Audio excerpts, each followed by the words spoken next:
अस्सलामुअलैकुम नाजरीन, स्वागत है आपका अस्मास किचन में। तो आज हमारे किचन में बनने वाला है बहुत ही टेस्टी, बहुत ही यम्मी और बहुत ही ठंडा पाइनएप्पल डिलाइट। अगर आपके घर में अचानक कोई मेहमान आ जाए तो आप इसे फटाफट बनाकर तैयार कर लें, ये बहुत ही जल्दी बन जाता है। तो चलिए शुरू करते हैं इसे बनाना। इसे बनाने के लिए हमने यहाँ पर 400 ग्राम व्हिपिंग क्रीम ली। वही क्रीम होती है जो केक के ऊपर लगती है। इस तरह की 2 कुकीज ले लें और इसके छोटे छोटे पीस कर लें। अगर आपके पास में कुकीज ना हो तो यहाँ पर भी बिस्किट लें और उसके छोटे छोटे पीस कर लें। 1 कप पाइनएप्पल, इसके हमने छोटे छोटे पीस कर लिए। 2 टेबल स्पून बादाम और पिस्ता, इसे भी बारीक काट लिया है।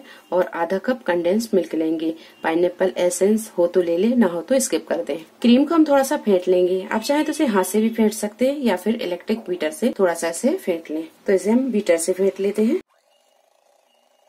क्रीम को हम यहाँ बहुत ज्यादा नहीं फेंटेंगे, इसे हमने कुछ सेकंड के लिए फेंटा है ताकि ये थोड़ी सी स्मूथ हो जाए। अब इसमें डाल देंगे कंडेंस मिल्क, अच्छे से इसे मिक्स कर लेंगे। अच्छी तरह मिक्स करने के बाद में इसमें डालेंगे हम ये कुकीज। पाइनएप्पल, बादाम और पिस्ता हम थोड़े डालेंगे, थोड़े हम गार्निशिंग के लिए रखेंगे।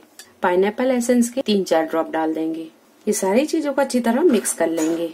अच्छी तरह मिक्स करने के बाद में इसे हम एक दूसरी ट्रे में रख देंगे।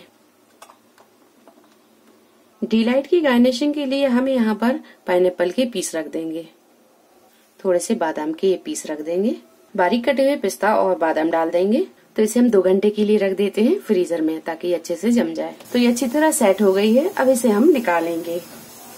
ये देखिए बहुत ही मजे की ये जमी हुई है, ये देखिए। तो लीजिए पाइनएप्पल डिलाइट बनकर तैयार है। आप इसे बनाएं, ये आपको बहुत पसंद आएगी। रेसिपी पसंद आई तो लाइक और शेयर करें, चैनल को सब्सक्राइब करें। अगली नई रेसिपी के साथ फिर हाजिर होते हैं। तब तक अपना ख्याल रखें। अल्लाह हाफिज।